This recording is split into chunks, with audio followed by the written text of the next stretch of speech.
Hi hello అండి, welcome back to my channel పద్దు express. ఎలా ఉన్నారండి? అందరూ బాగున్నారా? ఈరోజు ఒక మంచి కలర్ఫుల్ వంటతో మీ ముందుకు వచ్చేసాను. ఏంటి కలర్ఫుల్ అనుకుంటున్నారా? చూడండి, చివరి వరకు స్కిప్ చేయకుండా చూడండి, మీకే అర్థమైపోతుంది ఈరోజు వంట ఎంత కలర్ఫుల్గా ఉండబోతుందో. దానికి ఏమేం కావాలో అన్నీ ఇప్పుడు చూడండి. ఇదేంటో తెలుసా?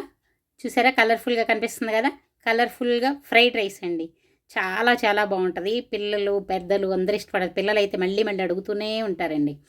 చూసారా, దీనికి కావాల్సినవి 3 రకాలు క్యాప్సికమ్ తీసుకున్నాను. గ్రీను, ఎల్లో, రెడ్, 3 రకాలు చాలా కలర్ఫుల్గా ఉన్నాయి కదా. అలాగే పచ్చి బఠానీలు ఫ్రెష్ తీసుకున్నానండి. అదే ఎండి అయితే మీరు నానబెట్టుకొని ఉడికించుకొని ఉంచుకోవాలన్నమాట. తర్వాత క్యారెట్, బీన్సు, వెల్లుల్లిపాయలు, అలాగే అల్లం, పచ్చిమిరపకాయలు, చిల్లీ సాస్, టమాటా సాస్, సోయా సాస్, 3 రకాలు సాస్లు. ఇవి చూడండి, వెజిటబుల్స్ అన్నీ ఎంత కలర్ఫుల్గా ఉన్నాయి. అన్నీ సన్నగా కట్ చేసి పెట్టుకున్నాను. చూసారా, చూస్తుంటే చాలా చాలా బాగున్నాయి ఏదో చూడటానికి కూడా. అలాగే అల్లం వెల్లుల్లి కూడా సన్నగా కట్ చేసి పెట్టుకున్నాను. అలాగే కొత్తిమీర కూడా, ఇది కూడా ఎంత సన్నగా కట్ చేసి పెట్టుకున్నాను చూసారా. తర్వాత దీనికి కావాల్సింది ఉడికించిన అన్నం అండి. అది పొడి పొడిగా ఉడికించుకొని ఉంచుకోవాలి. తర్వాత ఒక గిన్నె తీసుకొని, మందపాటి గిన్నె తీసుకొని, దానిలో ఒక 2-3 టేబుల్ స్పూన్లు ఆయిల్ వేస్తున్నాను.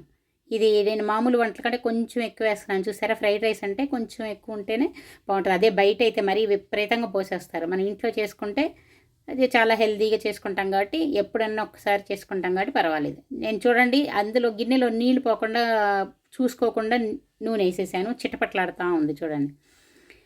తర్వాత అల్లం వెల్లుల్లి ముక్కలు కట్ చేసి పెట్టుకున్నాను కదా, అవి కూడా వేసుకున్నాను. ఇవి కూడా వేసుకొని చక్కగా ఫ్రై చేసుకుంటూ ఉంటే ఆ ఫ్లేవరు ఇంటి నిండా వచ్చేసి ఎంత బాగుంటుందో. ఇక్కడ ఒక విషయం జరిగిందండి, అదేంటో తెలుసా? ఇది నేను చేస్తున్నప్పుడు కరెంటు పోయింది. అయ్యో ఎలాగా అని అందరూ తినడానికి వెయిట్ చేస్తూ కూర్చున్నారు. అందుకని చెప్పి తప్పదని కొన్ని లైట్లు పెట్టుకొని చేస్తూ ఉన్నాను చూడండి.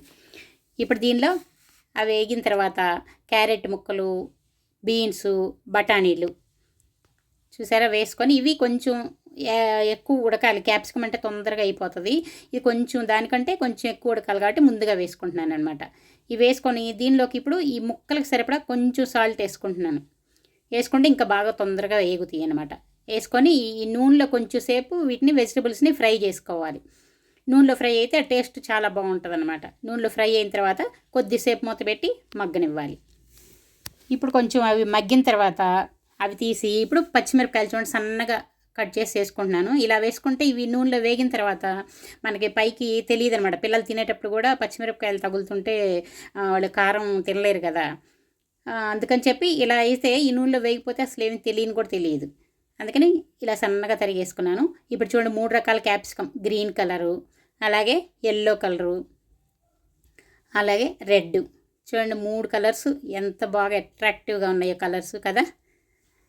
ఇవి వేసుకొని చక్కగా వీటిని కలిపి కొంచెం ఉడికించుకుంటే, కొంచెం లైట్గా, క్యాప్సికమ్ ఎక్కువ ఉడకక్కర్లేదు అన్నమాట. ఇందులో వెజిటబుల్స్ మరి ఎక్కువగా మనం పలావుల్లో వాటిలో ఉడికినట్లే ఎక్కువ ఉడకకూడదు, లైట్గా ఉడకాలి.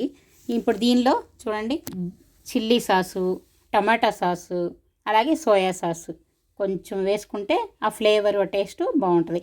మనకి ఏంటంటే బయట తిన్న టేస్టు అది వస్తుంది అనమాట. ఇవి పిల్లలు ఎక్కువగా బయట తినడానికి ఇష్టపడతారు కదా. అదే మనం ఇలా ఇంట్లో చేసి పెడితే వాళ్ళు చక్కగా ఇంట్లోనే ఎంజాయ్ చేసుకుంటూ తింటారు కదా. మరి బయట వేసినంత అంత ఓవర్గా ఆయిల్స్ వేయట్లేదు, అంత ఎక్కువ ఇవి కూడా వేయట్లేదు. చూసారా, ఇప్పుడు రైసు కొంచెం కొంచెం వేసుకుంటూ కలుపుకోవాలి. ఎందుకంటే మొత్తం ఒకసారి వేస్తే మనకు కలపడానికి, పైకి కింద కలపడానికి కష్టం అయిపోద్ది, సరిగ్గా కలవదు. అంతే కదా, అన్నం కూడా చిదిరిపోయే అవకాశం ఉంది. అందుకని కొంచెం వేసుకొని కలుపుకుంటూ మళ్ళీ కొంచెం వేసుకుంటూ ఇలా కలుపుకుంటూ ఉంటే అన్నం చిదిరిపోకుండా చక్కగా అంత పైకి కింద బాగా కలిసిపోద్ది అనమాట. చూసారా, ఇలా కలుపుకోవాలి నిదానంగా. నేను వీడియో కొంచెం స్పీడ్ పెట్టాను అంతేగాని నేను నిదానంగానే కలుపుతున్నాను. చూడండి, కొంచెం నిదానంగా కలుపుకోవాలి. అన్నం చిదిరిపోకుండా చక్కగా పొడి పొడిగా అలా ఉంటేనే ఫ్రైడ్ రైస్ చాలా బాగుంటుంది అనమాట. దీనికి బాస్మతి రైస్ కూడా వాడుకోవచ్చు. నేను ఇప్పుడు మామూలు రైసే వేశాను. ఇది వేడిదే చేసుకోవాలని లేదంటే, అన్నం మీకు మిగిలిపోయింది అనుకోండి, రాత్రి అన్నం మిగిలిపోయింది, లేదంటే పొద్దున అన్నం సాయంత్రం తినాలంటే, సాయంత్రం అందరూ అన్నం వద్దు వద్దు అంటారు కదా. అది మిగిలిపోయిన అన్నంతో కూడా ఇలా చేసుకోవచ్చు. మీకు ఇంట్లో ఏ వెజిటబుల్స్ ఉంటే అవి వేసుకొని చేసేసుకోవచ్చు. ఇప్పుడు చూడండి, ఈ రైస్కి కూడా ఇప్పుడు ముందు ముక్కలకు మాత్రం సాల్ట్ వేసుకున్నాం కదా, ఈ రైస్ మొత్తానికి సరిపడా సాల్ట్ కూడా వేసుకుంటున్నాను. వేసుకొని ఇంకేముంది, మొత్తం ఒకసారి కలుపుకోవడమే.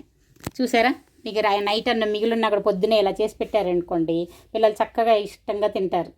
ఇది ఒక చిట్కా అండి. ఈ అన్నం మిగిలిపోయింది వేస్ట్ అవ్వకుండా చక్కగా ఇలా చేసుకోవచ్చు. చూసారా, చివరిగా కొంచెం సన్నగా తరిగిన కొత్తిమీర కూడా వేసుకుంటే ఇంకా కలర్ఫుల్గా తయారైంది. చూసారా, చూస్తుంటే చాలా టెంప్టింగ్గా ఉంది కదా. చూడండి ఎన్ని రకాలు. ఇవన్నీ కూడా ఎక్కువ ఉడికిపోతే ఆ కలర్ రాదండి, అందుకని కొంచెం లైట్గా ఉడకాలి. ఫ్రైడ్ రైస్కి బయట అయితే మరి పచ్చి పచ్చిగా ఉంటాయి, మాకు కొంచెం మరీ అంత పచ్చిగా ఉండకుండా కొంచెం ఉడికించుకున్నాను అనమాట. ఇలా లైట్గా ఉడికించుకొని ఇలా వేసుకుంటే ఆ కలరు ఎక్కడికి పోదు, టేస్ట్ కూడా చాలా బాగుంటుంది. చూసారా ఎంత చక్కగా ఫ్రైడ్ రైస్ కలర్ఫుల్గా రెడీ అయిపోయిందో. ఎందుకన్నాను కలర్ఫుల్ వంట అని ఇప్పుడు అర్థమైందా? మీకు నచ్చింది కదా, అయితే ఇంకెందుకండి ఆలస్యం, మీరు కూడా దీన్ని తప్పకుండా ట్రై చేసి మీ ఇంట్లో పిల్లలకి పెద్దలకి అందరికి పెట్టి ఎలా ఉందో ఒకసారి నాకు కామెంట్ సెక్షన్లో కామెంట్స్ పెట్టండి.